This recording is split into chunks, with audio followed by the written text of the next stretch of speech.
ሰላም ጤና ይስጥልን ተመልካቾቻችን ካንከር ሚዲያ ዝግጅት ክፍል ያክብሩ ሰላምታችን እናቀርባለን። ባለፉት ሁለት ቀናት በምስራቅ አርሲ ሻርካ አካባቢ ከፍተኛ የንጹሃን እልቂት መፈጸሙን የሚገልጹ መረጃዎች በስፋት እየወጡ ነው። የኢትዮጵያ ኦርቶዶክስ ተዋሕዶ ቤተክርስቲያን አንድ አባትም ግድያው መፈጸሙን ጠቅሰው መግለጫ መስጠታቸው ተሰምቷል። 21 የእምነቱ ተከታዮች መገደላቸው ይነገራል። ቁጥራቸው እየጨመረ መሆኑንም ዘግይቶ የሚወጡ መረጃዎች ያሳያሉ። ወደ ስፍራው ስልክ ደውልን አንድ የተቱ ወይም ደግሞ የተፈጸመው ልቂት ቤተሰብ አግኝተናል። በጣም አመሰግናለሁ። እንዴት አለ? እንግዲህ በጭንቅ ጊዜ ላይ ነው እየደወልኩት። እስቲ ምንድነው የሆነው? ከመነሻው የተፈጸመውን ትነግረናለህ? እሺ አመሰግናለሁ። እንደሚታወቀው እንግዲህ ምስራቅ አርሲ የጥቃት ዓላማ መሆኑን ከጀመረ ወደ 3 አመት እየተጠጋ ነው። ከ2016 ዓ.ም ጀምሮ ነው እንግዲህ ጥቃቱ መፈጸም የጀመረው። እንደሚታወቀው ከ2016 17 18 ያው ወደ 8 ወይስ 10 የሚደርሱ ወረዳዎች ላይ ጥቃቱ በተደጋጋሚ ይፈጸማል። ከነዛ መካከል አንዳንድ ወረዳዎች ላይ ወደ 300 የሚደርሱ ኦርቶዶክሳውያን አንዳንድ ቦታዎች ላይ ለምሳሌ እንደ ሽርካ ያሉ አካባቢዎች ላይ ወደ 200 የሚጠጉ ኦርቶዶክሳውያን በጠቅላላው ተገድለዋል። እና አሁን እኔ የምነግርህ በምስራቅ አርሲ ይዛው ጥቃቱ ኦርቶዶክስ ያለ ከሚፈጸምባቸው አካባቢዎች አንዱ ሽርካ ዋና ተጠቃሽ ነው። በማህበራዊ ሚዲያ ሲዘዋወር ምናልባት ሁሉም ሰው ያውቀዋል። እና ትናንትና የካቲት 19 2018 ቀኑ 10 ሰዓት ጀምሮ ጃዊ የሚባል አካባቢ ላይ በኦርቶዶክሳውያን ላይ በተከፈተው ጥቃት 21 የሚደርሱ ኦርቶዶክሳውያን ተገድለዋል። ወደ 7 የሚደርሱ ደግሞ ለከፍተኛ ጉዳት ተዳርገዋል። ቁጥራቸው ቀላል የማይባል ደግሞ እንግዲህ አፍቶ የት እንዳለው አይታወቁም። ቁጥሩ ከዚህም በላይ ሊጨምር ይችላል ማለት ነው ደረሰው።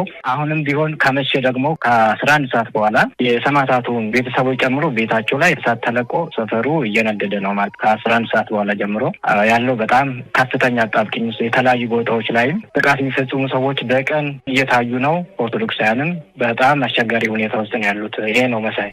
እንግዲህ እናንተ እዛ ነው ያላችሁት። እናንተስ በምን ሁኔታ ላይ ነው ያላችሁት? እንደው ጥያቄውን ደራርቤ ካቀረብኩም መልሻ አስታውሰሃለሁ። እየመረጡ ነው የሚገሉት? እነማን ናቸው የሚባለውንስ ማወቅ ይቻላል? እስቲ እንደው ዘርዘር አድርገህ ንገረን። አሁን ያላችሁበት ሁኔታ እጅግ አስቸጋሪ ነው። በከፍተኛ ጥንቃቄ ነው ስልክንም ያገኘሁትና በምን ሁኔታ ላይ ነው ያለው? እየመረጡ ነው ወይ የሚገሉት? እነማን ናቸው የሚለውን እንደው መልስ ብትሰጠን። እሺ መሳይ አመሰግናለሁ በድጋሚ።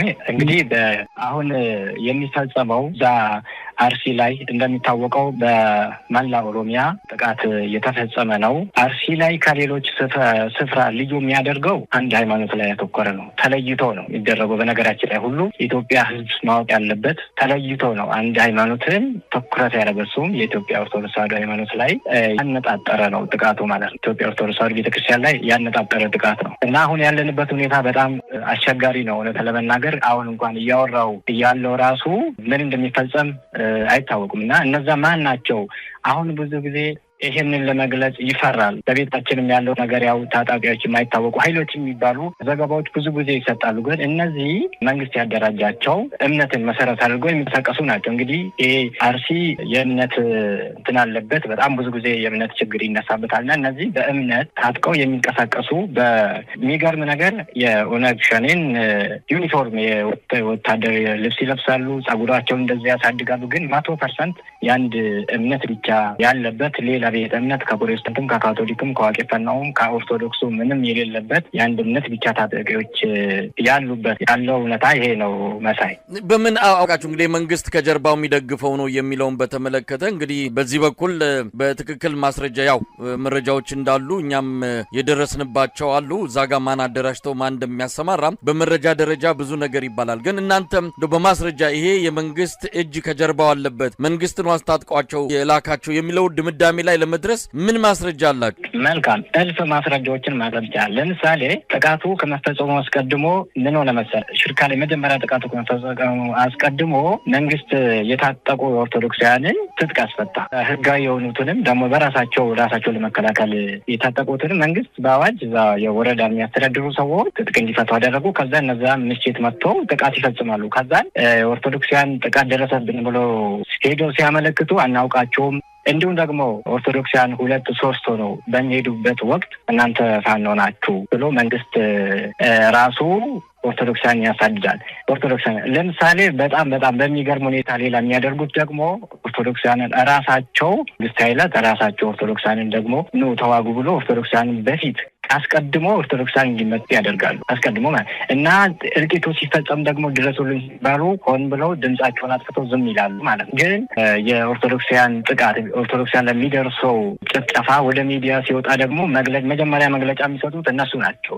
ሌላው ደግሞ መንግስት እጅ እንዳለበት የሚያሳየው ትጥቅም ስንቅም ያቀርባል። በነገራችን ላይ ውስጥ ላይ ሆነው ለምሳሌ እዛው ሽርካ ወረዳ ውስጥ ሆነው የሚያገለግሉ አሉ። ሲታገቱ ዜጎች ሲታገቱ ኦርቶዶክሳን ሲታገቱ ብር ሼር ይደረጋሉ ከዛ ከተጋጋሪዎቹ ጋር እና ብዙ ማስረጃዎችን ማቅረብ ይቻላል። እና ጥቃቱ ሲፈጸም ወደ ሚዲያ ሲወጣ ጽንፈኞች ናቸው ሃይማኖትን ከሃይማኖት ለማጋጨት ይሄን ያደረጉ ብሎ እስከ ማጣጣል ይደርሳሉ እና ብዙ ማስረጃዎችን ማቅረብ ይቻላል። ከዚህ እንዴት ነው ግድያው የተፈጸመው? እስቲ ሁኔታዎቹን መለስ ብለህ እናንተም በምን መልኩ እንግዲህ እንዳመለጣችሁ ልትነግረን ከቻልክም። ይሄ እንግዲህ ተደጋጋሚ ነው፣ የመጀመሪያው አይደለም፣ ባለፈውም ተፈጽሟል። እንዲህ ተደጋጋሚ ነገር እየተፈጸመ ባለበት ሁኔታ ይህን ነገር ማስቆም ያልተቻለበት በአንድ ቦታ ላይ በተመሳሳይ ስፍራ እንደዚህ አይነት ነገር በየጊዜው ሲፈጸም በራሱ አገዛዙ ብቻ ሳይሆን እዛ ያለው ማህበረሰብ ዝም ብሎ ሞትን መጠበቁ በራሱ ምን ማለት ነው የሚል ጥያቄ የሚያስነሳ። ለማንኛውም እንዴት ነበር ግድያውን የፈጸሙት? ተደራጅተው መጡ? ጥይት ነው? በመሳሪያ ነው ወይስ በሌላ ስለት መሳሪያ ነው? ቤት ለቤት እየሄዱ ነው? እንዴት ነበር ግድያው ሲፈጽሙ የነበሩት?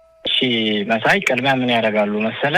ይለያሉ። የኦርቶዶክሱ ቤት የትኛው ነው ብሎ ይለያሉ። ከዚያ ያለው ነገር ይለዩና እነዚህ ኃይሎች በጣም የተደራጁ ናቸው። በነገራችን ቅድም እንዳልኩ የሁኔታዎች ሁሉ ዩኒፎርም አለባበሳቸው ጸጉር የሚያሳድጉበትም ወይ እነዛ እንደ ኦነግ ነው እና በነገራችን ላይ በጣም ብዙ ናቸው። ቀላል አይደለም፣ ቁጥራቸው ቀላል አይደለም። የታጠቁ ታጣቂዎች ናቸው እና በጣም ቁጥራቸው ቀላል አይደለም እና ከተለያዩ ቦታዎች ተሰባስበው እና ትላንትና ከቀኑ 10 ሰዓት ጀምሮ ጃዊ የምትባል ቀበሌ ያለች እሷን ከተለያዩ አቅጣጫዎች ከበው እንግዲህ ኦርቶዶክስ የሆነውን ሁሉ መጨፍጨፍ በመሳሪያ ማለት ነው በመስጫ ግን እነዚህ የታጠቁት ደግሞ በመሳሪያ ጥቃት ሲፈጽሙ ደግሞ ጀሌ ይባላል። ጀሌው ገጀራ ይዞ ነው የሚወጣው። በነገራችን ገጀራ ይዞ ነው የሚወጣው። ምክንያቱም ይሄ ገጀራ እኛ ልጅ ሆነን ህፃን ሆነን በየቦታው በየቤተ እምነቱ ሲከማች የነበረ ነው። ይሄን ዓለም የሚያውቀው ነው። በነገራችን ላይ ብዙ ጊዜ የጸጥታ ኃይሉ እንኳን ይዘው ለመንግስት በዛ ሰዓት እንግዲህ ከዘመን እኔ የማውቀው ከኃይለ ማርያም ደሳለኝ ጊዜ ጀምሮ ብዙ ገጀራዎች ገብቷል ወደኛ ወረዳ እና እነዚህ ጀሌዎች ይህን ነው የሚጠቀሙት። ሌሎቹ እነዚህ ታጠቁት ደግሞ መሳሪያ ነው እና ሌላው ደግሞ ኦርቶዶክሱ ምን ላይ ያሉ ለምንድነው ዝም ብሎ የሚሞተው የሚለው አንዳንድ ቦታዎች ላይ ሲከላከሉ ሲሞክሩ መንግስት ራሱ እነዛን ያጠቃል። በነገራችን ላይ ኦርቶዶክሳውያን ራሳቸውን ለመከላከል ሲሞክሩ አይፈቅድም አገዛዙ እዛ ያለው የወረዳው መዋቅር እና በጣም አስቸጋሪ ነው ያለበት ሁኔታ። እውነት ለመናገር በጣም ነው የሚከብደው።